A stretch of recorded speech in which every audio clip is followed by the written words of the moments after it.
इतनी नीयत खराब हो जाए इंसान की। ने बोला कुछ माया दो जब दान करने दोगा हूं मैं। ने बोला आप राजा हो कही ये बात कहो, अगर राजा राजा दिखूं धन कती नहीं। ने बोला ये किताब रखे हैं। ने बोला ये तो वो हैं कोयले दर रखे इनमें। ने बोला अच्छा बेटा जिसी तेरी नीयत से उसे हो जाएंगे। न्यू कह के महाराज जी तो अपने वहां सत्संग करते थे वहां चले गए। तो उसने सोचा रहा न्यू क्या करें कदे बाणी पार निकल जा। वो खोल के देखे सारे कोयले हो रहे, वो चक्कर खा के पड़ गया। फिर गया महाराज जी के चरणों में पड़ गया, महाराज जी बख्श दो। न्यू बोला भाई बख्श दूंगा पर ये इतने दान करने पड़ेंगे ज्यादातर, अगर जी दो कहोगे न्यू कर दूंगा। ऐसा ही कर दिया। अब उसने दान लुटा दिया खूब। आखिर में मन में फिर व्यक्ति गंदी रहेगी, अगर तन चाला पाड़ दिया एक आदमी के कहने कितना धन खो दिया, अच्छी मौज मारूं वो गुनाह न्यू करूं, अगर ना की गंदी व्यक्ति मन में आई। ये इच्छा दासी जम की बता रहा हूं, ये इच्छा रहेगी उसके अंदर और उस मां बेटे में रही को ना। तो वो बर गया ना 9 शेरवे का बादशाह अंदर अंतःकरण में न्यू रह गया कि मन तो खाम खा दान कर दिया और अगले बिराना कितने घोड़े खरीदूं हो, कितनी शादी कराऊं हो। ये कुमत्ती जीव जब सुख हो जाए ना जब उल्टे काम में ज्यादा चाया करें, वो जब मर जाता है अगले जन्म में उसको बलख बुखारे का बादशाह बना दिया। उसी सम्मन की आत्मा को बलख बुखारा इराक के अंदर एक शहर है बलख, तो वहां पर उसको राजा बना दिया और इतना धन दे दिया कि उसका वर्णन नहीं किया जा सकता। और फिर कुबद के आई, उसने 16,000 ब्याह करवाए। अब देखो विचार करो, इतना जुल्म उसने शुरू कर दिया, लेकिन वो भक्ति कमाई इतनी कर चुका था, मालिक ने उसको निराय दे दिया। अब अंधा हो गया उस माया में। फिर अब कबीर साहब क्या करते हैं, उस अज्ञान आत्मा को फिर अंधेरा टाण के ताई फिर कहते हैं। एक उनके पड़ोस में राजा के महल से को 5-7 किले दूरी पर एक गरीब की झोंपड़ी थी, वहां पर सत्संग हो रहा था। रात के समय सत्संग की आवाज काना में पड़ी, क्योंकि संस्कारी अंश तो था, आत्मा तो वह परमात्मा से जुड़ने वाली थी। लेकिन राजा बन गया था, लेकिन उस माया ने उसको फिर उड़ा दिया था। रात के समय ऊपर जा बैठा, सत्संग की एक एक चोट इसी लागा उसके कालजे में दरीजा, और मन एकदम धड़धड़ी देख तो जुल्म कर दिया। अल्लाह का खुदा का कोई नाम सहारा नहीं मिला। सुबह संत बुलाए, संतों से प्रार्थना करी कि मुझे मार्ग बताओ, लेकिन वो राजसी वो तामसपना उसमें फिर उत्पन्न हो गया। संतों ने कहा कि ये परमात्मा ऐसी चीज नहीं कि आपको हथेली पर दिखा दें, हम विधि कहें आप करो जब आपने मालिक पावे। उसने सोचा ये बकवास करते फिरते हैं, श्याम ने तो कहे थे भगवान एक पल में मिल जा, अरब कह रहे हैं कि साधन करो। उन्हें सोचा सारे ठग इकट्ठे हो रहे हैं, इनको उठाकर कैद में ठोक दो। सभी महापुरुष कैद में डाल दिए और जो भी और मिले उनको भी लाओ अलकारे भेज दिए। कोई भी संत मिले मेरे पास लाओ, उसके पास पकड़ कर ले जाए। वो कहे भगवान दिखा, वो यही बात कहें जी भगवान पाने का साधन होता है, हम बताओ आप करो। कहने लगे इसको ठाकर ठोक दो। सबको जो है ना कैद में डाल दिया। अब वो महात्मा रोने लगे, ए परमात्मा तेरे नाम पर कष्ट है कष्ट। तो जी वो बंदी छोड़ भगवान सतपुरुष पूर्ण ब्रह्म वहां पर एक रबहारी का रूप बना के, रहबारी ऊंटों वाला होता ना, ऊंट वाल सा, इतना मोटा लाल ता साफा और दोहरा धोती और लंबी जूतियां की नौका की जूती और हाथ में अच्छा मोटा मुसल, लंबी लंबी मूछ, जैसे मतलब एक रहबारी की बिल्कुल जो की तो हो लिया बना लिया। वो तो परमात्मा थे जो चाहो बन जा। राजा के महल के ऊपर छाछ पर, और वहां पर वो लाठी से ऐसे जोर जोर से आवाज कर रहे हैं, खुड़का कर रहे हैं, चोट लगावे नो जोर जोर से मारी गई नो अच्छा खुड़का सुने, आवाज सुनाई दे। तो राजा ने कहा कि ये कौन कमबख्त है ऊपर, लो पकड़ के। सिपाही पकड़ जाए जी, और सामने वो देखा कि ये तो कोई ऐसा ही गांव वाला आदमी दिखा से, अनजानपड़े में आ गया होगा। कहने लगे भाई तुम ऊपर क्या कर रहा था? नो बोला जी मेरे ऊंट खू रहा से गुम हो गया एक, और नो देखूं था कहीं आपकी छत पर ना बैठा हो। राजा बोला रे बड़ा पागल तू तो, ऊंट छत पर कदे जा सकता है? किधर जंगल में ढूंढ उसको जाकर, समझा? और इसका लगाओ 4 छितर, फिर आओगा नहीं चाहिए। महाराज जी कहने लगे भाई एक बात बता, चलो छितर तो ला लिए, पहला मेरी सुनते ले, कहां सुनाओ। जिस प्रकार ऊंट महल के ऊपर क्वाइट इम्पॉसिबल, अति असंभव है, नहीं चढ़ सकता, इसी प्रकार इन बकवादा में भगवान ना मिले तुम्हें। जैसे जंगल में ऊंट मिले ऐसे संतों में परमात्मा होता है, वो तने कैद में ठोक रखे बावड़ी बूझ न्यू कह अंतर ध्यान हो गए, दिखाई कौन दी। अले भाई इतना सुनते ही राजा का तो कांपनी छूट गई, इतना भी उत्साह अपना क्यों तो कोई फरिश्ता था, अतन तो चाला पाट दिया, जाडा चढ़ गया, बुखार बन गया, जाड़े लुआए, दवाई ली, दवाई कोई काम नहीं करे, फिर मौलवी बुलाए, तबीज बंधवा दिया, अब इसको ऊपर की फेट लागी, ठीक हो जाएगा। नो ना मेरा भगवान का झटका था यो, ऊपर की फीट तबीज बंधवा दिया। अब के कर तबीज परमात्मा के आगे। वहां से बंदी छोड़ने के करा, क्या किया आगे चल के, जहां पर वो सभी संत कैद कर रखे थे ना, उस कैद में पहुंच गए और कहने लगा भैया मेरी भी सजा सुना दी तुम्हारे राजा ने, और मुझे भी यहां जगह बताओ। आजा भैया ये चक्की खाली पड़ी है, इसको तू लग जा, क्यों वो सारों को चक्की पीसण की सजा दे रखी थी कि फौज का तो आटा बन जाए, इनकी बुद्धि ठिकाना आ जाए। तो वो जी सारे लाग रहे पीसण, महात्मा रो और पीसने का अच्छी फंसिया। तो कबीर साहब कहने लगे भैया एक बात करो, देखो ऐसा जुल्म मत करो हमारे संग में, ठीक है हम कैद हो गए बिना कसूर के हैं, एक काम कर लो, चाहे तो तुम गला डालो हम पिसाई करें, या तुम पीसो हम गला डालें, दोनों काम हम नहीं करेंगे, कति सटराई कर देंगे। अब वो सिपाहियों ने सोची ला इसकी अकल ठिकाने करेंगे कि तुम पीसो हम गला डालेंगे। अच्छा पक्का ठीक है। कबीर साहब कहने लगे भाई सभी संत खड़े हो जाओ भगत जन, और आंखें बंद कर लो। उन्होंने सोची ये कौन आ गया भाई, आगे एक बार खड़े तो हो जाओ। खड़े हो गए, आंख बंद कर ली। एक डंडा ले रहे थे, वो एक चाकी के किले गला दिया जो उनके नंबर की थी। एक वैसे कराया था और खखाट बंद गया चाकी का, और 360 चाकी बताते हैं आपको घूमन लाएगी। न्यू बोला वह पीस लो जितना चाहिए, और ये डटी भी ना डटे, थरान भी खत्म हो जाएगा पर ये नहीं बंद होंगी। और उनसे कहता कि आंखें खोलो।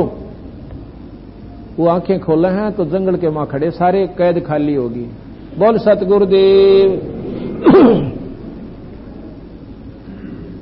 अब वो उन किसे पीसे थे वह सिपाहियां घी बंदगी यूं तो भाई में बड़ा है काम हो गया। ये कैदी चले गए, राजा गड़ेगा।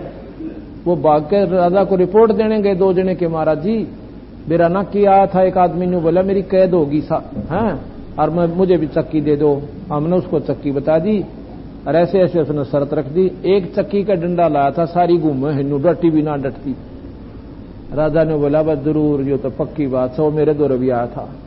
वहां जाकर देख रहे हैं तो चक्कियां अपट खखाट ठारी हैं, खखाट उठ रहा, कति वो पीसना पैसना ही भूल गए।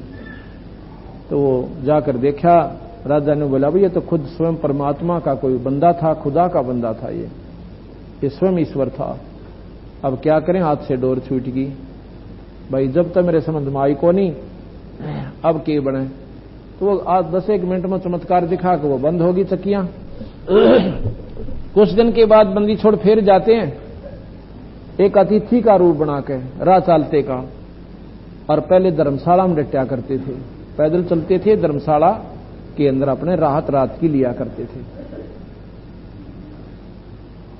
तो कबीर साहब ने एक राह चालते का रूप बना के, एक तो इतनी मोटी गठड़ी बना रखी कपड़िया की पोटली सी, और धोती बांध रखी जैसे राह चालते होती थी।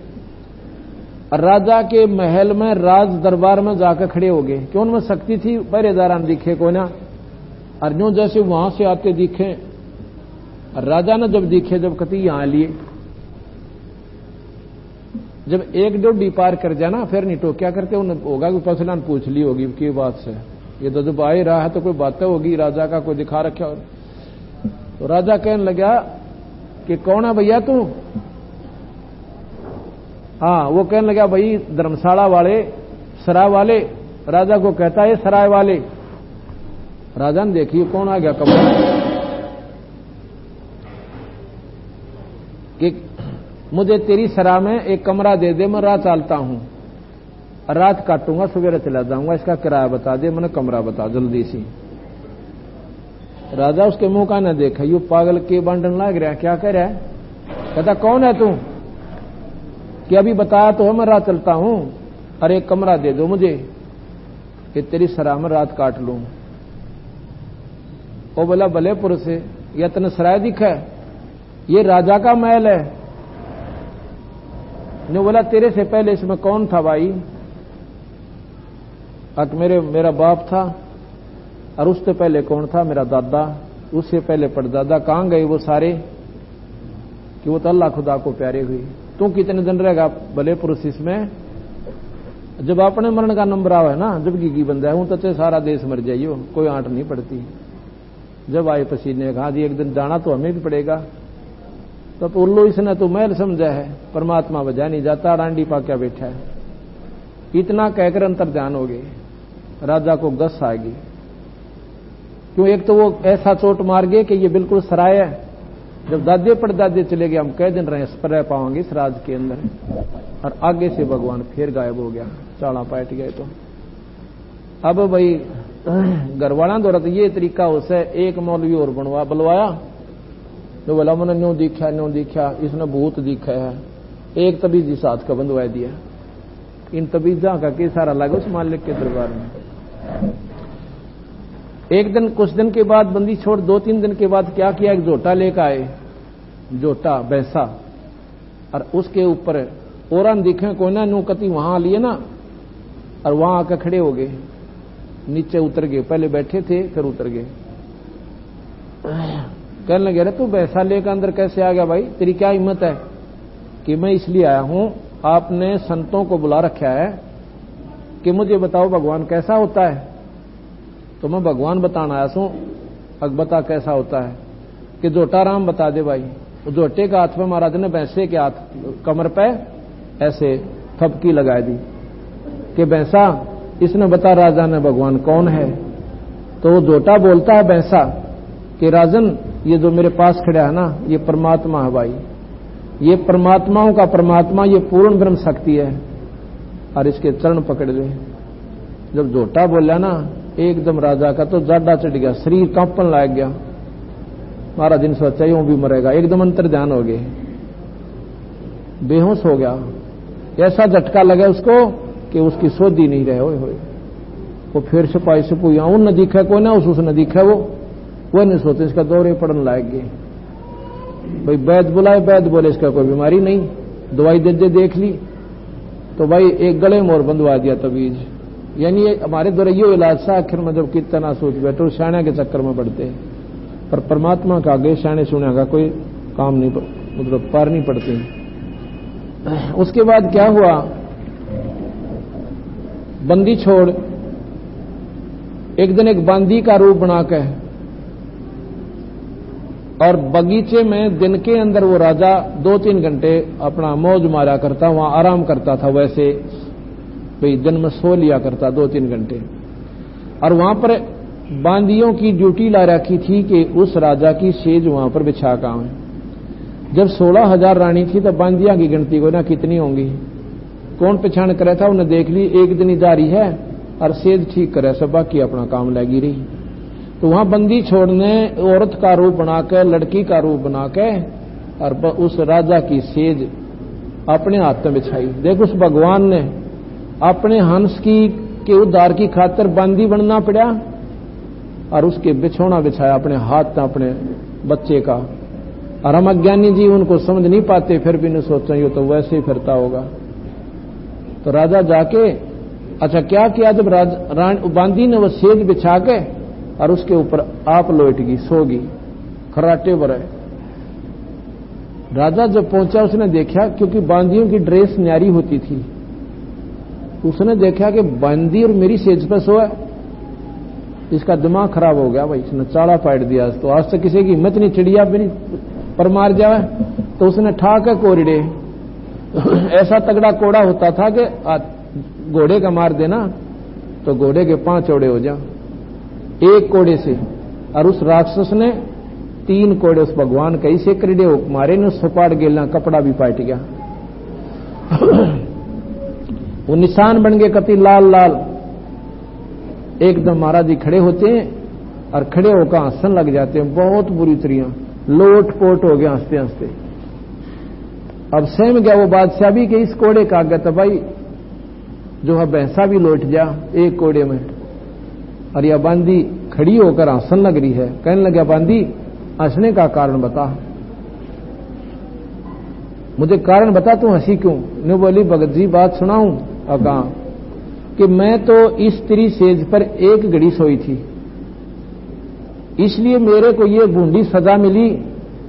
और तेरा क्या होगा भगत जी, तो रोज सोवे इस पे, इतनी गंदी सेज जिस पे एक घड़ी सोने की सजा 3 कोड़े, और जो सोवा दिवस और राता उनका की हाल विदाता। मैं तो एक घड़ी सेजा सोई और तात मेरा यू हाल हुई। मैं न्यू आंसू सू न्यू कह के अंतर जान हो गए, दिखे को नहीं परमात्मा थे। अब भाई वहां पर फिर उसको गस आएगी, फिर लाओ ठाकर न्यू कहीं इसका तो दौरे पड़ने लाएगी। उन दिखा को नहीं, कुछ भी कहो आगे जी। अब न्यू इधर उधर से इकट्ठे हुए, भाई की बने इसका, दवाई इसके लगे ना, और ये बांडन लाग रहने का मुझे ऐसा दिखा था, मुझे ऐसे दिखाई देता है। तो मंत्री ने बोले, राजन ये बात है, औरत आरत बताया करें, मैंने न्यू दिखा वो डरपोक्सी होया करें, और तुम मर्द होकर और राजा होकर औरतां तुम्हें गया गुजरा। ने बोला, भाई जिसका लागा हो जाने, तुमने के वेरा इन बातों का। अच्छा जी। तो रानियों ने सोचा कि ये तो बात बिगड़ेगी, कहता घर छोड़ेगा, ये तो बड़ी बड़ी बात बताने लग गया, घर में क्या रखा है, ये तो 2 दिन का खेल है, ऐसे ऐसे करने लग गया। उनको चिंता होगी कि कहीं फकीर ना बन जाए। तो राजा से कहा और दूसरे मंत्रियों से कहा कि ऐसे करो, इनको शिकार खेलने ले जाओ, हाँ इसका मन बैल जागा, इसका मन दूसरी तरफ लग जाएगा। अब वो राजा भी साथ चला जाता शिकार खेलने के लिए। दोपहर होगी, कोई शिकार उनको नहीं मिला। आखिर में एक हिरण आया और राजा ने कह दिया कि जिसके पास से हिरण जाएगा उससे ले लूंगा। अगर राजा बिना शिकार के वापस जावा तो अपनी तौहीन समझता है। तो उसने, वो हिरण ने, वो खेल था साहिब का, राजा के घोड़े तले का निकल गए और डांक ठोक दी। अब राजा शर्मिंदा कहे, किसने आप पर भाग लिया उसके पीछे, बहुत दूर निकल जाता है। इतनी दूर निकल गया, 1 घंटे तक उसके पीछे घोड़ा भी, वो भी पसीना पसीना। आगे जाके अंतर ध्यान हो जाते हैं, एक वर्क ऐसे मोड़ काटता ही हिरण दिखाई ना दिया। और भी तो काफी दूर तक भागा पर कहीं नहीं दिखाई दिया। वापस आ गया तो इतनी जोर की प्यास लग गई, घोड़े ने मुंह बा लिया और मुंह में झाग आ गए, और उसको भी बहुत कसूती प्यास लग गई। पानी दिखा को ना काफी दूर तक, और उनका पड़ाव रह गया था कम से कम 20 किलोमीटर दूर। उन्हें सोचा आज मरे भाई। आगे आके देखते हैं कि एक बगीचा, एक तालाब, एक कुआं और एक महात्मा बैठा है जिंदा। उन्हें चलो राहत हुई, घोड़े को पानी पिया तालाब में, वृक्ष से घोड़ा बांध के, और आप कुएं पर पानी पी के। और फिर उसने सोचा कि महात्मा बैठा है और 3 कुत्ते बड़े बढ़िया ले रहा है, बहुत अच्छे कुत्ते हैं 3। उन्हें सोचा 2 कुत्ते इसे ले चलता हूं, राजमहल में रखूंगा, क्या करेगा बाबा जी 3-3 कुत्तियां का। जाके नमस्कार करके बैठ जाता है, सलाम करके। कहते हैं जिंदा, अकान जी ये कुत्ते बड़े बढ़िया ले रहा तू, ये 2 कुत्ते मुझे दे दे, इसको मैं घर रखूंगा। ने बोला, भाई ये कुत्ते ऐसे देने के को ना, क्यों? क्योंकि ये बलख बुखारा का बादशाह ना जो यहाँ पर राज करता है। कहाँ? तो ये उसका बाप है, ये उसका दादा, ये उसका परदादा। ये उल्लू के पट्टे जब तक मानने को ना, मैं क्या करता है इनको, भाई 2 घड़ी भगवान ने याद कराया करो। अरे भी न रोज गड़ूंगा बांध के। और या तीसरी बेल है ना, या तीसरी चौथी खाली राख रखी, ये वो राजा ही बैठा है उसके ऊपर गद्दी पे, वो हरामजादा मरेगा और उसको इस कुत्ता बनेगा, इसका बांध दूंगा और इन न्यू गड़ा करूंगा। वह खाली बेल उनका इसी जोर जोर से मारी कुत्ता गए, वो बूंदी तरिया चिल्ला। अब राजा का किसे कुत्ते चावा था, पैरा में पड़ गया, अकले आज तो जान नहीं देता हूं।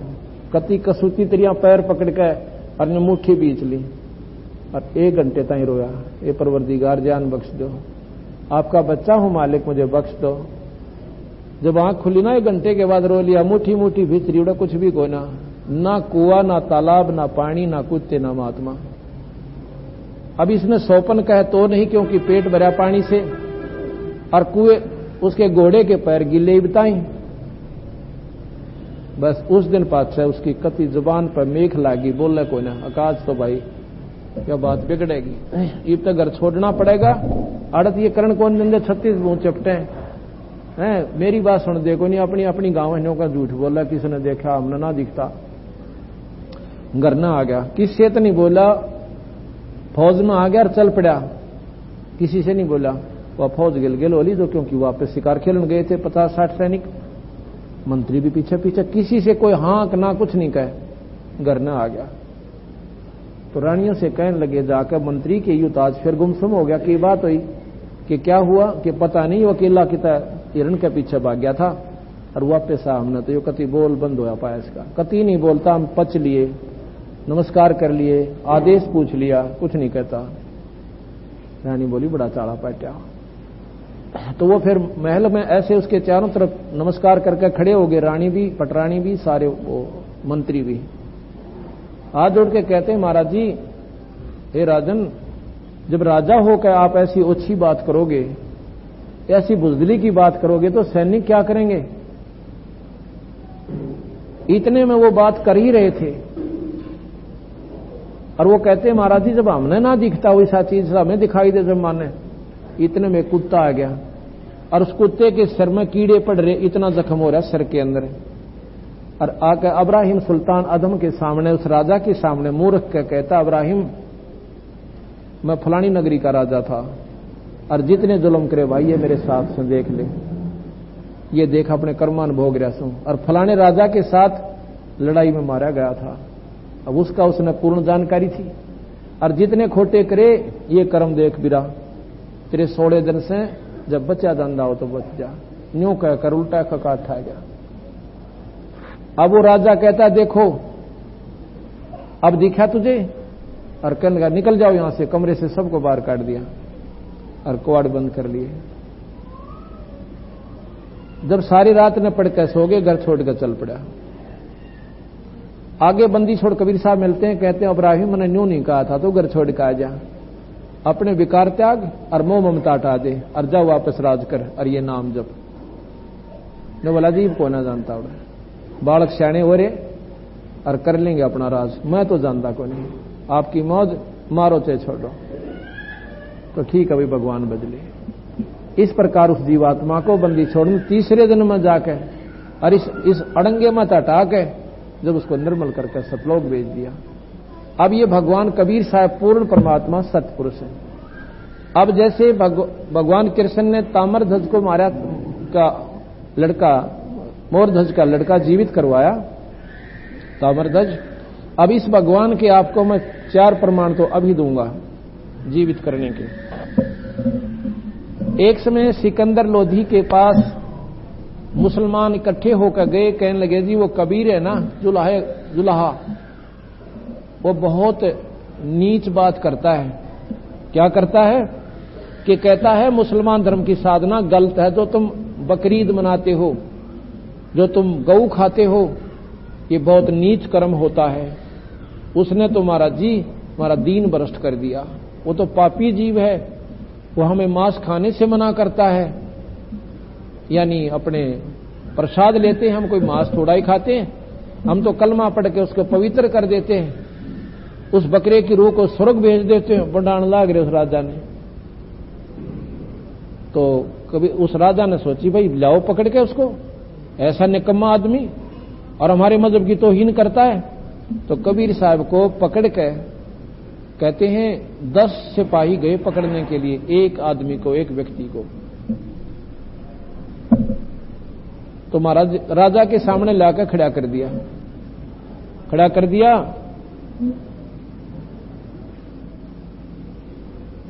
एक गऊ मंगवा ली, ग्याबन गऊ, जिसके पेट में बच्चा था। तो सिकंदर लोधी कहने लगा भाई कौन है तू, और साथ में उन्होंने ये भी कह दिया था जी वो अपने आप को भगवान बताता है मैं खुदा हूं, और मुसलमान धर्म में खुदा को नहीं मानते कि वो आकार में आता है। ऐसा कोई कहे तो उसको काफिर कहते हैं, उसको पापी कहते हैं। तो कौन है तू कहता मैं खुदा हूं? हाँ जी मैं खुदा हूं। कबीर साहब बोले मैं खुदा हूं, हम ही अलख अला हैं कुतुब गोस और पीर, गरीबदास खालिक दनी, भाई हमारा नाम कबीर है। अच्छा तू खुदा है? हाँ जी। वह गऊ काट दी, तलवार की गेला 4 टुकड़े हो गए मां बेटिया के, 4 टुकड़े मां बेटा के हो गए। ने बोला तो खुदा हाथ इसने जीवित कर ले, नहीं तेरी गर्दन काट दूंगा। कबीर साहब कहने लगे खुदा की परिभाषा यही नहीं होती कि मुर्दे जिंदे कर दे, और भी परिभाषा होती है, ये तो एक उसका पार्ट है। अच्छा देख जानते हैं, एक थप की गऊ का मारी ऐसे जुड़कर खड़ी होगी, एक थप की बच्चे का मारी ऐसे जुड़कर दोनों खड़े हो गए, ला का बच्चा और दूध की डेग ठोक दी। बोल सतगुरुदेव की। कबीर साहब कहे गऊ हमारी अम्मा है, इस पर छुरी मत बा, गरीबदास की दूध नहीं है, सब ही आत्म खा, या सब की मांस है। मुसलमानों को ये दूध देने तो नाटती नहीं, और ना हिंदुओं को नकारा करती, ये सब के लिए समदृष्टि से देखती है। और इसके मांस ने खाकर तुम और इस जीव को नष्ट करते हो, हत्या करते हो, इसके पापी होते हो। ये आपके परिवार को 10 साल तक दूध प्यावर घी खुआ हुआ, इतना बढ़िया अमृत, और तुम इसके मांस ने खाकर सत्यानाश को प्राप्त होते हो। अब इस चमत्कार ने देखकर ना तो राजा बोला ना वो कैद जी बोले। महाराज गरीबदास जी कबीर साहब कहते हैं कि एक मुल्ला मस्जिद में कुक एक पुकार है बोका, इनमें कौन सा स्वर्ग में जागा, हमने लग गया धोखा।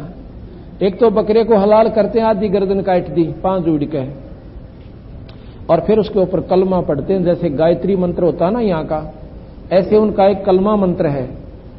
उनने ऐसे बहका रखा उन भोली आत्माओं को, मुल्ला और काजियों ने, कि ये कलमा जिस पर पढ़ दिया ना, हलाल कर दिया जो प्राणी, वो स्वर्ग में चला जाता है, और ये मांस प्रसाद बन जाता है, बस कोई पाप नहीं लगता। कबीर साहब ने बोले जय या रूत है भीष्ट पठाई, तो कर तदबीर कबीला भाई। बकरे न तो स्वर्ग और एक पलाट पर रोड़ा मचा दे, हाँ मेरा सा, और स्वर्ग की खातिर बकरा खातिर खाली छोड़ दिया बेस्त को। यानी अगर तुझे पूर्ण विश्वास है, दृढ़ विश्वास है कि इस प्रक्रिया से परमात्मा स्वर्ग देता है, तो भाई मैं दूसरा नंबर कौन आन दे, बच्चा तो भी पहले अपनी नाड़ काटक में जाऊंगा स्वर्ग में। अगर तुझे पूर्ण दृढ़ विश्वास है कि ये स्वर्ग में बकरे की आत्मा चली गई, तो अपने लड़कियां ने काट के दिखा, अपने परिवार ने काट के दिखा दे, तो हम तेरी प्रक्रिया को सही मान लेंगे। एक मुल्ला मस्जिद में कूक है, कैसे कूकता है, हलाल कर देता है। बकरा अपनी जान न रोए, आखिरी सांस गिन रहा कि कब मेरी प्राण निकले, और वो नो कहे अल्लाह, हे खुदा, इस रूह को, बकरे की आत्मा को स्वर्ग में स्थान देना, मोर रूह के नौका मस्जिद में चढ़ के ऐ तेरा भला। वो खुदा तेरे बाप का नौकर है, तेरे कंते उस बकरे की रूह ने स्वर्ग में भेज देगा। ये कोई बात हुई?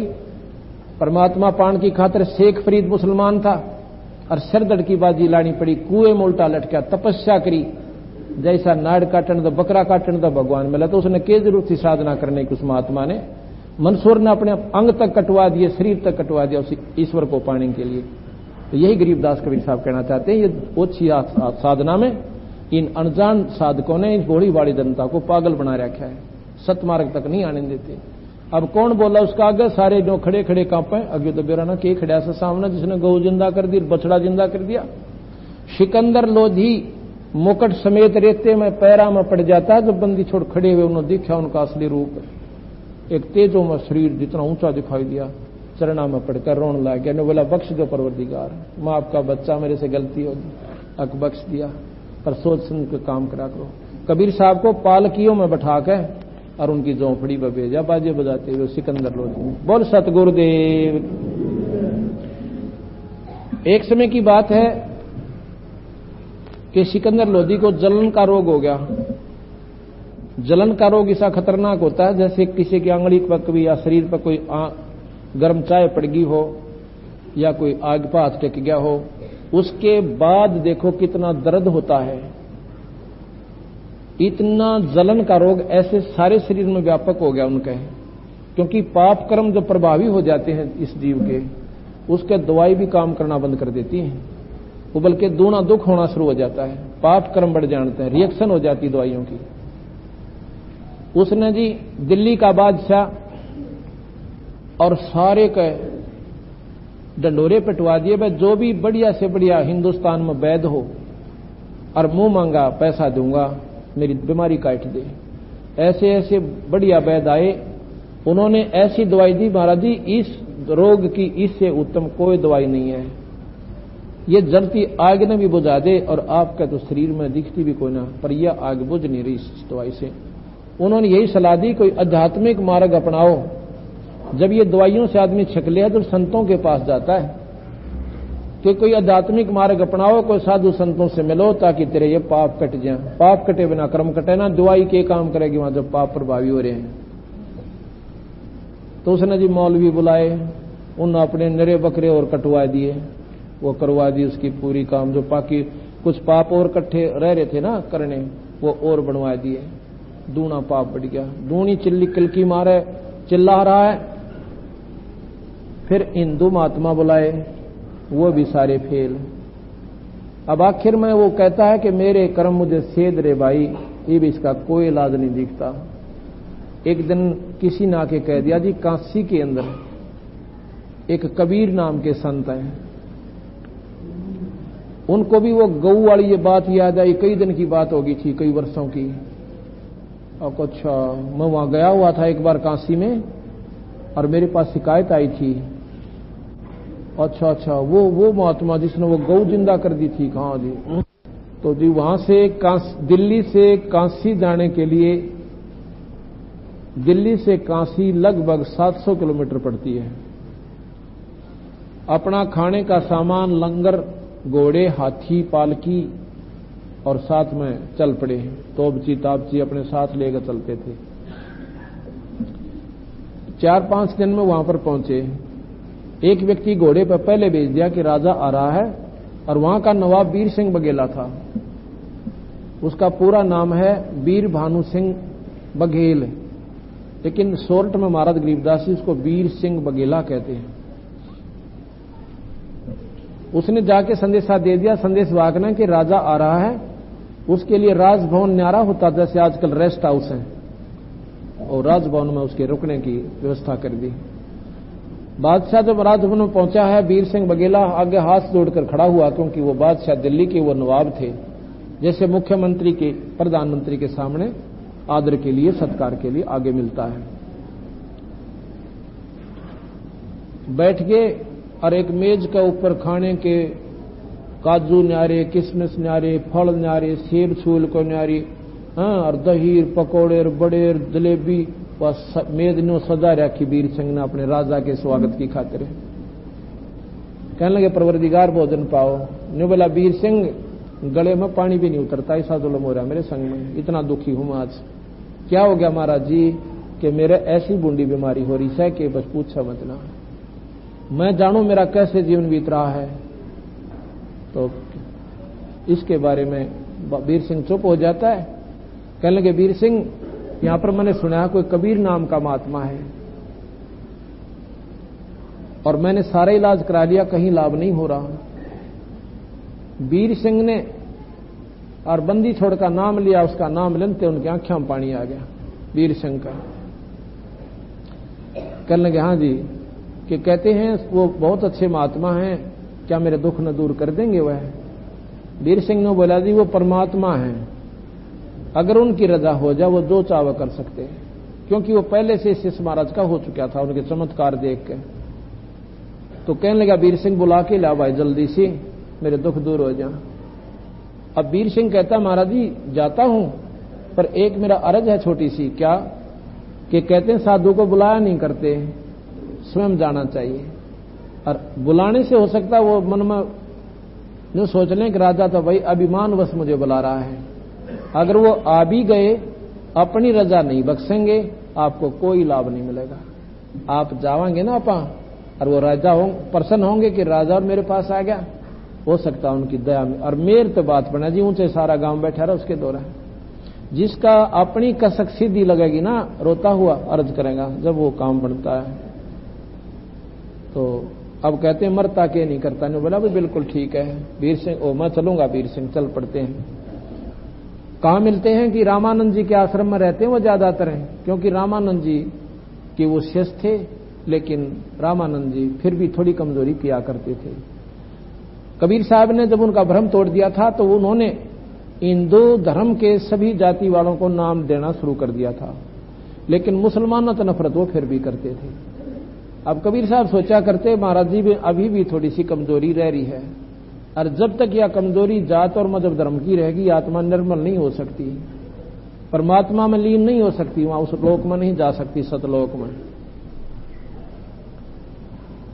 एक ही तीर के दो शिकार खेलने थे बंदी छोड़ में। राजा को काबू करना था कि हो सकता है ये राजा सारी दुनिया ने समझा दे, ये क्योंकि हिंदुओं से मुसलमान वो राजा बहुत बढ़ा रहा था, बहुत जुल्म कर रहा था प्रजा के ऊपर, इसलिए उसको काबू करना, बंदी छोड़ना जरूरी समझा कि ये अनर्थ बंद कर दे। तो राजा जब जाता है वहां पर रामानंद जी के आश्रम में, पता करवाया कि भाई रामानंद जी हैं ना कबीर साहब, तो वो जो सेवक था वहां बता दिया जी कबीर साहब नहीं यहाँ पे। तो उन्होंने सोचा भी कितने महात्मा आवेंगे, तो आश्रम में बैठ जाते हैं। संदेशा भिजवाया कि मैं ऐसे ऐसे सिकंदर लोधी दिल्ली से आए हैं और काशी नरेश भी साथ में है, और कबीर साहब से मिलना, हम थोड़ी देर यहां राहत चाहते हैं, बैठ जाएंगे, इतने साहब आएंगे। तो महाराज जी से पूछो। रामानंद जी ने बोले कि इन मुसलमानों की मैं शकल भी नहीं देखा करता, और कह दे यहां पर कोई स्थान नहीं है। ऐसा जाकर के उसने सेवक ने कह दिया कि महाराज जी मना करते हैं कि मुसलमानों को यहां आना मना है। सिकंदर लोधी के में तो चिड़चिड़ा सुबह हो रहा बीमारी तय, और निकाल कर तलवार के दो अन्ना का आदमी राजा के साथ ऐसा व्यवहार करे, यो प्रजा के ना के सलूक करता होगा, और जाकर उस सिकंदर लोधी ने रामानंद की गर्दन काट दी। संत महात्मा की 115-16 साल के हो रहे थे, 150 साल की आयु में शरीर छोड़ा था उसने रामानंद जी ने, 116-20 साल के वो तकरीबन हो चुके थे। तो जी वहां जाकर गर्दन काट दी। वो मारे पाछे फिर सोच दिया कि तू आया था इलाज करवाने खातिर हैं, अरे कबीर साहब अपनी मेहर बख्शनी, और भाई मैंने तो जुल्म कर दिया। वीर सिंह मेरे जैसा नीच आत्मा धरती पे नहीं भाई, देख संत की हत्या और कर दी, देख मेरे कर्म माड़े, देख ले तू। अब ऐसी मेरे अंदर से उमंग, ये पाप बड़े हैं मेरे, अरे कबीर साहब मौत बख्शने को, यार मेरा दुखियो अंत नहीं हो सकता। वीर सिंह बोला जी के बताऊं महाराज जी, तो आप जानो क्यों। नरेश के बोला राजा गए, वो मतलब नवाब ने बोला भाई चल ठीक से, मेरे तो खोटे कर्म से, चल वापस चलते हैं। जब जो ही बाहर निकले इतने सामने बंदी छोड़ आने लग रहे कबीर साहब, तो वीर सिंह कहने लगा जी महाराज जी तो ये सामने आ रहे हैं, कबीर साहब है ना, कबीर साहब है। अब उन्हें सोची अब के बने, कौन से मुंह तो मैं कहूं कि मेरा ऐसे ऐसे हो गया, ऐसे कर दो। तो वीर सिंह के क्यों गुरुदेव थे, वो सीधे उनके चरणों में पड़ गए, लंबा लौट कर नमस्कार किया, दंडवत प्रणाम किया। अब सिकंदर लोधी ने ये सोचा अकीब और कोई चारा कोई ना, वो भी समेत मुकट के रेत में लौट गया, चरणों में पड़ गए। कबीर साहब ने सिकंदर लोधी के कड़मा हाथ लाया, उठ भाई राजा, दिल्ली के बादशाह कैसे आना हो गया। हाथ लानते उनकी बीमारी खत्म होगी। कबीर साहब का सप्रस मात्र से सिकंदर लोधी के जलन का रोग खत्म हो गया। कौन सतगुरुदेव, बंदी छोड़ कबीर साहब। तो कहने लगे भाई कैसे आना हो गया। सिकंदर ने बोले महाराज जी जिस काम के लिए आया था वो तो आपने हाथ लान मात्र तक ठीक कर दिया, मेरे ऐसे ऐसे बहुत भयंकर बीमारी थी और आपके सप्रस मात्र तक ठीक हो गया दाता। पर महाराज जी मैंने एक जुल्म कर दिया, ये बीमारी मेरा फेर लगेगी। अगना फेर क्यों लगेगी, अगना जी फेर लगेगी। कारण बता, अगजी बतान जोगा को नहीं, मैंने ऐसा जुल्म कर दिया, आप मुझे माफ नहीं कर सकते। अक भाई माफ कर दिया। वो तो जानी जान थे, उन्हें तो खेल खेलना था, माफ कर दिया। बता दो तू कड़ा, अगना जी माफ कर दिया भाई, कर दिया कर दिया, और बोल। चैतन्य कुछ भी कर रखा हो माफ। उसने फिर वह सारी कथा बता दी, मेरे से ऐसे ऐसे गुस्से में आपके गुरुदेव का सिर कट गया। कोई बात ना भाई, होनी थी होगी, या तेरे बस की ना किसी और की ना, तो होनार थी होगी, पर एक काम करिए, महात्मा को लकड़ी दिवा के जाना, ऐसे मत जाना, ना दुनिया थूकेगी तुझे। उसने सोची यार कमाल है, कोई महात्मा होते ही साए हो, इनके एक भी गुस्सा नाम की तोड़ी नहीं पड़ी, नहीं तो आग बुबला हो जा और तना यूं कर दूं, भस्म कर दूं, करा के कहने लग जाता। तो एकदम इतना प्रभावी हो गया उनके एक ही स्वभाव से कि संत होता ऐसा हो भाई। पीछे पीछे वो लिया। आगे जाके देखते हैं कि सिकंदर रामानंद की गर्दन की तपड़ी और धड़ की तपड़ा, न्यारे न्यारे कपड़े डाल रखे दोनों उनका ऊपर। जाकर देखते हैं तो कबीर साहब ने क्या किया, अपने गुरुदेव के चरणों की तरफ की चद्दर पकड़ के और कहने लगे साहब उठना, साहब उठना। गुरुजी, हे महाराज जी, सच साहब उठियो, देख संध्या आरती का समय हो गया, ऐसे ऐसे उठियो। तीसरी बार कहा था, वो धड़ वहां से चला, वो सिर और धड़ पर जुड़कर रामानंद जी बैठे हो गए। बोल सतगुरुदेव, बंदी छोड़ कबीर साहब। तो सारी की सारी वहां देखने वाली जितने भी खड़े थे उनके तो आत्मा फूल गया कि तो भगवान है कबीर क्या। उसके बाद इस चमत्कार ने देख के वहां एक और प्रकरण है कि रामानंद के जो गर्दन कटी थी, आधा खून बह रहा था, आधा दूध बह रहा था। तो जो उसने सारी बात याद आई कि इसने मेरी गर्दन काटी थी और कबीर साहब ने जीवित कर दिया। रामानंद पूछता है कि कबीर एक बात बता कि ये आधा दूध और आधा खून क्यों निकला? कह तो खून न होता या फिर दूध न होता। कहने लगे महाराज जी, इसलिए निकला कि अभी आधे निर्मल हुए थे। अभी तक आप हिंदुओं को न्यारा समझते थे और मुसलमानों को भिन्न समझते थे। स्वामी जी, नीच आत्मा किसी भी धर्म में हो वो नीच है, और ऊंच आत्मा किसी भी मतलब धर्म जाति में है वो ऊंच है, जो अच्छे काम करे, बुराई ना करे, किसी की आत्मा ना दुखावे, बीड़ी शराब मांस तंबाकू प्रयोग ना करते हो, वो ऊंच आत्मा है और भगवान को बचते हो। और हम मजहब धर्म के का हिसाब लाकर उनको नक्के और अच्छे कहते हैं, हमारी बुद्धि ठीक नहीं होती। और आज के बाद आपके सारे शरीर में खून होगा, दूध होगा, खून नहीं होगा, क्योंकि आपका अंतःकरण आप समदर्शी हो गया आज से।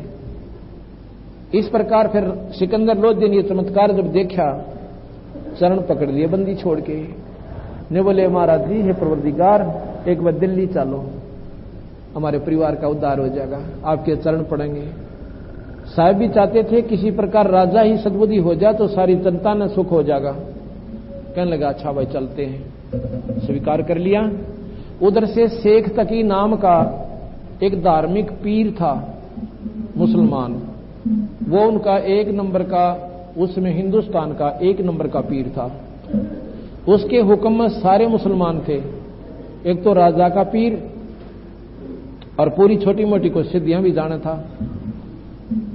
तो सिकंदर लोधी वापस आ गए, कबीर साहब को हाथी पर बैठा के चल पड़े।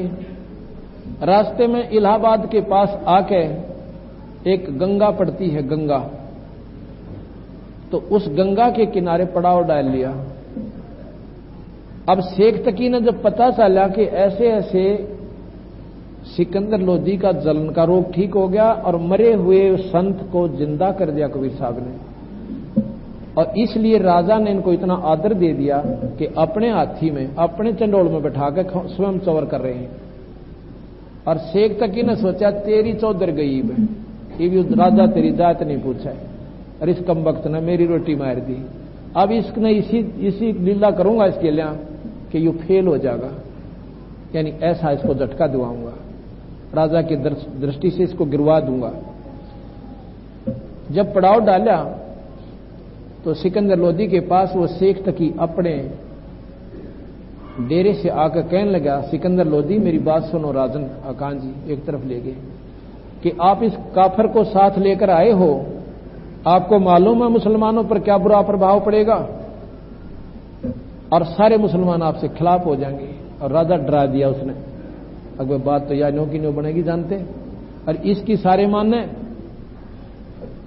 तो कहने लगा जी क्या करूं, फिर आप बता दो क्या करूं मैं। ने बोला मेरी बात सुने, आपको इसने के जादू कर दिया आपके ऊपर है। कहने लगा जी जादू नहीं कह सकते, मेरी सी बूंदी बीमारी थी और वह ठीक होगी। इतनी गंदी बीमारी थी, मैं जानू मेरे साथ के बीते थी, और मेरी आंखों के सामने इसने एक महात्मा को जीवित कर दिया। कटी मैंने अपनी हाथा नाड़ काटी, गर्दन काटी, और इन्होंने मेरे सामने जीवित कर दिया। ये भगवान सही अल्लाह है। कहने लगे मैं नहीं मानता इन बातों को, मैं जब मानू मेरी आंखों के सामने कुछ करके दिखावे।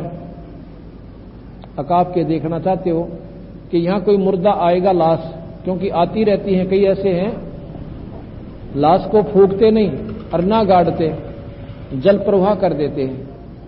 कहने लगे वो कहता है शेख तकी कि कई बार यहां पर लाश आ जाती है ऐसे मुर्दों की, अगर कोई शव आ गया और ये जिंदा कर देगा तो मैं इसको परमात्मा मान लूंगा, नहीं तो डंडोरा पीट दूंगा, तू झूठ बोलता है, ये भी झूठ बोलता है।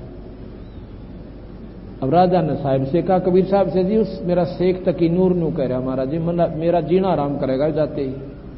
कबीर साहब ने बोले तू चिंता ना करे, यू काम मेरा है, आप आराम से बैठ जाओ। अब साहब ने वो भी कृपा करी कि एक लाश आई 13 साल के 14 साल के बच्चे की। सिकंदर लोधी एकदम गया सिकंदर लोधी के पास शेख तकी, कहने लगे महाराज राजन के बुला उस कबीर को, और ये मुर्दा आ रहा है इसको जीवित कर दे, मैं मान जाता हूं। ऐसे ऊंचा ऊंचा बोले, सारे के सारे उस किनारे पर खड़े हो जाते हैं, मुर्दा सामने आने का इंतजार करते हैं।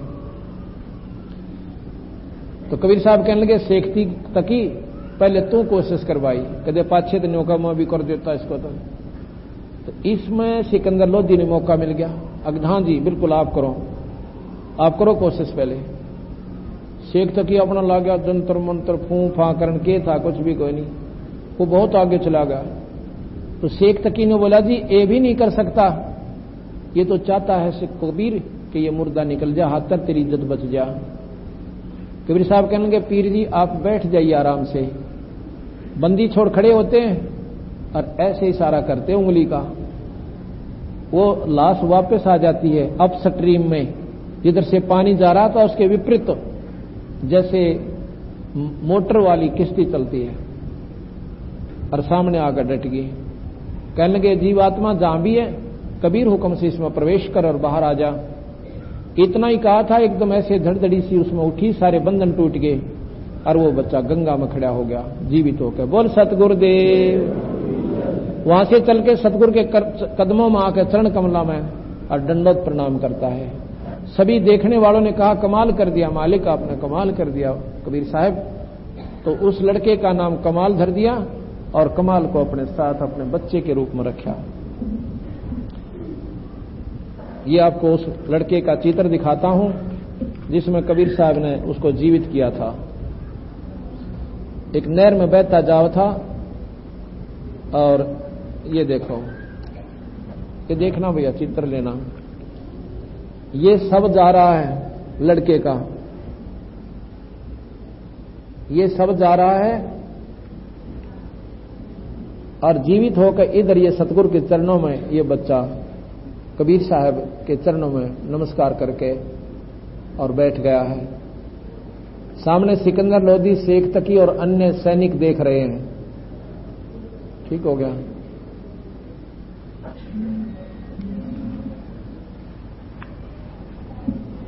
इसके बाद क्या हुआ, अब शेख तकी ने तो मतलब हार नहीं मानी अपनी, और तरीका ढूंढा कि इसका कति बेइज्जती करवा के छोड़नी है।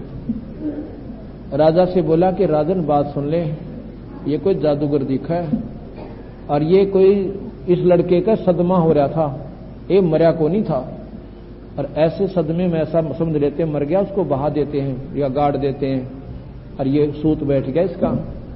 मैं तो एक परीक्षा और लूंगा और नहीं तो जाकर डडोरा पीटूंगा। अब राजा कुछ ना बोले, के कहो उसके कुकर माथा मारे। घर चले गए, सभी मुसलमानों को इकट्ठे कर ले आ जाते, कहते काफिर को लेके आ गया, ऐसे ऐसे उस हिंदू धर्म को मानने लग गया, दूनी उल्टी ला दी। अब मौजिज मुसलमान जो वहां के प्रभावी थे वो हजारों आदमी इकट्ठे हो गए और कहते हैं राजा से हम बात करना चाहते हैं, या तो इस काफिर को यहां से भगा दो। राजा ने 5-7 बुलाए कि तुम 5-4 दिन मेरे पास आओ। शेख तकी मौजिज 5-6 व्यक्तियों को बुला ले गया। भाई क्या चाहते हो, की बात है? कहने लगे शेख तकी कह रहा है कि आपको इसने अपने चुंगल में दे लिया है, आप हिंदू होने जा रहे हो, हम आपको जो है ना राजा स्वीकार नहीं करेंगे, बगावत कर देंगे, ये कर देंगे। कुछ बात तो बताओ कि ये बताओगा शेख तकी क्या चाहता है, जैसे ये कैसे करना पड़ेगा आपको। क्या चाहते हो पीर जी? कि मैं चाहता हूं कि जब मानो इस कबीर को कि मेरी कन्या को जीवित कर दे दो, कब्र के अंदर दबी हुई पड़ी है। वह छोरी उसकी लड़की 12-13 साल की मर गई थी, शरीर छोड़ गई थी और वहां पर वो डाल दी। आने दो उसको। तो क्या हुआ? तो जब जानो कि शेख तकी कहता मेरी लड़की ने जीवित कर दे, अब सिकंदर लोधी बोला जी 1 मिनट डट जाओ। कबीर साहब के पास गया, महाराज जी इसने तो जुल्म कर दिया, मेरा जीना आराम कर दिया शेख मेरे पीर ने तो। और वो महाराज जी जाने थे सारी। अब कहने लगा भाई की बात है जी, नूर नो कैसे कि इनको कह दो 3रे दिन परसों वह छोरी जिंदा हो जाएगी और डंडोरा पिटवा दो, सारा मुनादी करवाओ, क्योंकि आधे मानने हैं फिर आ जाएंगे, हमने ना देखा। डंडोरा पिटवा दिया आसपास गांव में भी और हजारों आदमी इकट्ठे हो गए। कबीर साहब ने जाके और वह कब्र फोड़वा दी, कब्र फोड़ दी। कहने लगे शेख तकी अब तू जीवित कर अपनी लड़की को। तो और कहने लगे महाराज जी अपनी लड़की ने कौन कब्र में दाबे, जिसके पास कोई शक्ति होती तो आप करो महाराज जी। कबीर साहब बोले कि शेख तकी की लड़की जीवित हो जा। शेख तकी की लड़की जीवित हो, वह जीवित ना हुई। 3 बार कहा ना जीवित हुई। शेख तकी कूदन लाग गया ना, जंप मारा इतना ऊंचा को, देखा ना पकड़ी गई चोरी बेवकूफ बना रहा था। वो जब नाच लिया ना, जब बोला डट जा शेख तकी, रुको आप थोड़ी देर। कहने लगे जीवात्मा जहां भी है कबीर हुक्म से इसमें प्रवेश कर और बाहर आ जा। साहब ने इतना ही कहा था, वो सॉरी ऐसे लड़की में एकदम जैसे सर्दी सी लगा करे, सारा शरीर कंपन होती है और वो सारे बंधन उस लड़की के एकदम वो खड़ी हो जाती है, बंधन नहीं होते उसमें, और खड़ी होके और महाराज के चरणों में दंडोत प्रणाम करती है। बोल बंदी छोड़ मारा, बंदी छोड़ कबीर साहेब। वह लड़की क्या कहने लगी? कबीर साहब बोले कि बेटी तू जा अपने पिता के पास, अपने पिता के पास जा। वह लड़की ने बोली महाराज जी अगर मेरा पिता होता तो मैंने ये जमीन में दाब कर जाता, ये मेरा बाप नहीं है, ये गुमराह कर रहा दुनिया को। और 1 घंटे तक उस लड़की ने बताया कि ये परमात्मा आपके सामने अल्लाह खड़ा है, ये खुदा का खुदा है, परमात्माओं के परमात्मा स्वयं भगवान आए हुए हैं, और किसी की आंख खुलती हो तो इनके चरणाम पढ़कर अपना नाम ले लो। ऐसे चमत्कार देख के कबीर साहब के 64 लाख शिष्य हो गए आज से 550 वर्ष पहले। हिंदुस्तान की आबादी उसमें मुश्किल से 4 करोड़ होगी और 64 लाख शिष्य हो जाना कोई छोटी बात नहीं है।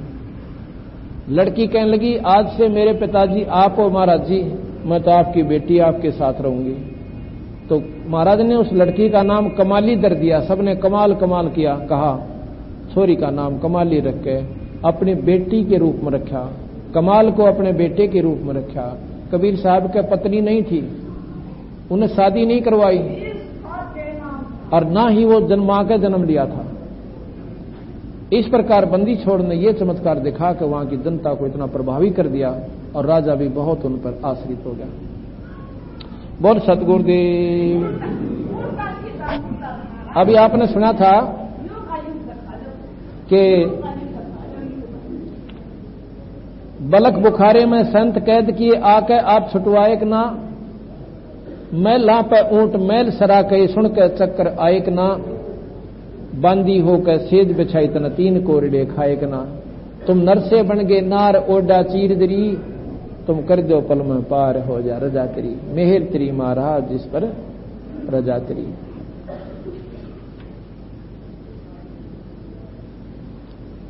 इससे पहले आपने सुना था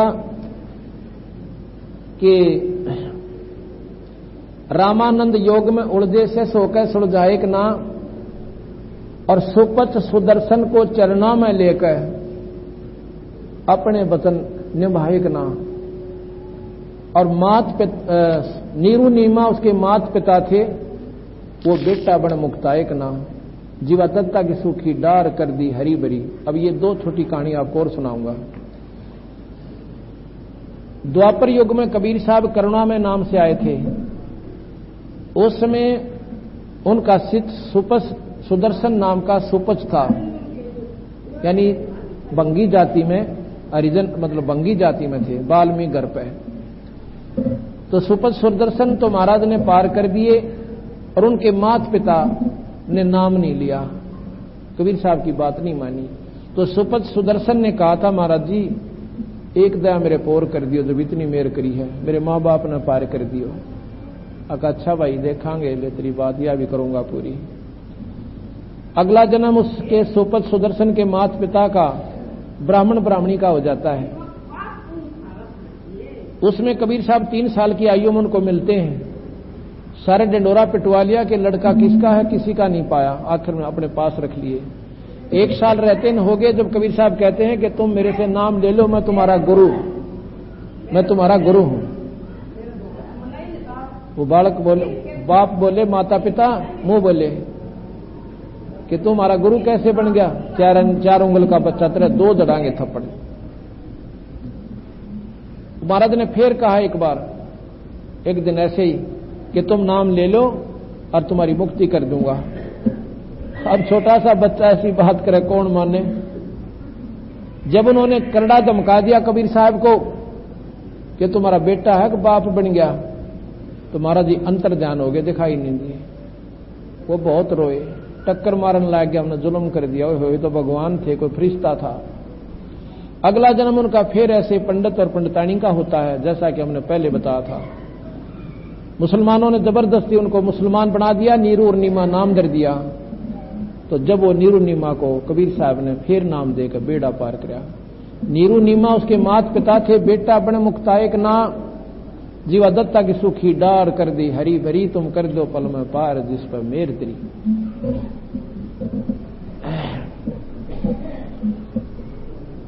इधर गुजरात के अंदर एक भरूच शहर है, भरूच समुद्र के किनारे पे भरूच, और उससे 12 किलोमीटर की दूरी पर एक मंगलेश्वर गांव है। मंगलेश्वर गांव नर्मदा नदी के ऊपर है, और नर्मदा नदी वहां समुद्र में गिरने से पहले ऐसे 2 हिस्सों में बट जाती है, जैसे पीछे से आ रही हो और मेरी सटेज के दोनों तरफ से घूमकर आगे फिर समुद्र में मिलती हुई एक हो जाती है। ऐसा बीच में एक टापू बना हुआ है। 550 वर्ष पहले वो टापू नहीं था, वो उरला हिस्सा जो मंगलेश्वर गांव की तरफ जो कटाव नदी ने कर दिया, वो पहले नहीं था। वो सारा का सारा हिस्सा एक साइड से नर्मदा नदी बहती थी, उसको शुक्ल तीर्थ कहते थे, शुक्ल तीर्थ। अब वो हम देख का ही आंखा अभी गए थे, 3 तारीख को वहां पहुंचे थे, 3 सितंबर को वहां पर देख कर आए। उससे वहां पर वो जीवा दत्ता नाम के 2 ब्राह्मण भाई रहते थे। उन्होंने ये बात सुन ली थी संतों द्वारा कि मुक्ति होती है पूरे गुरु तय, और पूरे गुरु बिना जीव छुटकारा इंसान का नहीं हो सकता। तो दोनों भाइयों ने सोचा भी इतना तुम्हारे में ज्ञान कोई ना कि भाई शास्त्रों से जान लें या संत कौन सा अच्छा है कौन सा गलत है, किसका मार्ग ठीक है, न ही ऐसी दिव्यदृष्टि के उनकी भक्ति को देखें। तो क्या तरीका ढूंढें कि हम क्यों कर बात बने कि कैसे पूरे संत का नाम लिया जाए। और अधूरे संत का नाम ले लिया तो भी पार पड़ा को नहीं, तो मानो शरीर फिर बर्बाद। उन्होंने अपनी कल्पना करके ऐसा एक नियम बनाया कि हम सत्संग करवाएंगे अपने घर पे, साधुओं को बुलाओगे, जो महापुरुष बड़े बड़े मंडलेश्वर हैं जिनके नाम चलें, जो उपदेश अधिकारी हैं उनको घर पर बुलाएंगे और भंडारे करेंगे। उनके चरणों को धोकर और एक सूखे बड़की टहनी पे, एक सूखे बट वृक्ष की सूखी टहनी, कति बिल्कुल जैसे वह बालने योग्य होगी हो, इतनी खड़ंग सूखी, और उसको गमले की तरियां एक पौधा ला करते हैं ऐसे लगा दिया, गमला बनाकर ना, मतलब ऐसे खड्डा सा बनाकर उसमें खड्डा खोद के और जैसे पौधा लगाते हैं और चारों तरफ उसमें पानी डालने के लिए उसकी डोल बना देते हैं। जो भी महापुरुष आवे उसके चरणा न धो के और उसमें डाल दे। अगर ये चरणामृत से जिस महापुरुष से डाली हरी होगी वो हमारा गुरु होगा, उसको पूर्ण गुरु मानेंगे। ऐसा उन्होंने कई वर्षों तक प्रोसीजर, ये प्रक्रिया चालू रखी, पर वो डाली हरी नहीं हुई। सभी महात्मा आके जा लिए, दोनों भाई बैठकर रोने लगे। नो बोले जीवा कहता दत्ता को, कहां भाई, ऐसे गंदे समय पर मनुष्य शरीर मिला कि संत खत्म हो गए पृथ्वी पर, है कोई संत नहीं रहा। अब दत्ता कहने लगा भाई क्या बताओ, हमारे तो माड़े कर्म से जब संत कोई मिला नहीं, और इतने महापुरुष जिनकी दुनिया में बोलबाला, और वो आकर चले गए, इब ठिकाना कि ढूंढा भाई। नहीं बोले तो मरना है बाकी है भाई, कहता फिर सूत बैठेगा, और कच्चे गुरु तो नाम भी लेने में कोई फायदा नहीं, उलझ कर बैठ जाएंगे। अब बंदी छोड़ने जब देखा ना, वो 1 महीने तक ऐसे रोते रहे दोनों भाई। अब बहुत बूढ़े समय में हमें जन्म मिला, पृथ्वी संत रही तो होगी। कबीर साहब वहां से काशी से अंतर्ध्यान होते हैं और वह शुक्ल तीर्थ में प्रकट हो जाते हैं। उनके जीवा दत्ता के घर के आगे का निकल गए, एक बार तो आगे चले गए। अब जीवा ने देखा कि एक महात्मा गया महाराज जी इधर, भाई जी कहो तो बुला लो। कैसा महात्मा, सिर पर टोपी, दाढ़ी बदी हुई, धोती कुर्ता। ने बोला महात्मा तो ना दिखता कि मैं और सौदा दिखा है, जब ऐसे भी सूसा है तो अगना जीवन तो ऐसा लगे जानू, बहुत प्यारा सा लग गया जब आगे के गया। ने बोला बुला ले एक बार, चल ऐसा करेंगे, आते ही पानी चरण धो कर देख लेंगे, जो महात्मा होगा तो आदर दे देंगे, ना रोटी खुआ कर हाथ जोड़ लेंगे। ऐसा ही किया, क्योंकि वो दुखी हो लिए थे बेचारे। जब वो वापस आ रहे थे महाराज जी ने, तो वो आना ही उसके लिए था। आगे जाके उनके गांव में, गांव भी सब 50 साली झोपड़ी थी वहां पर, 50-40 ऐसे छोटे छोटे उसमें गांव होते थे।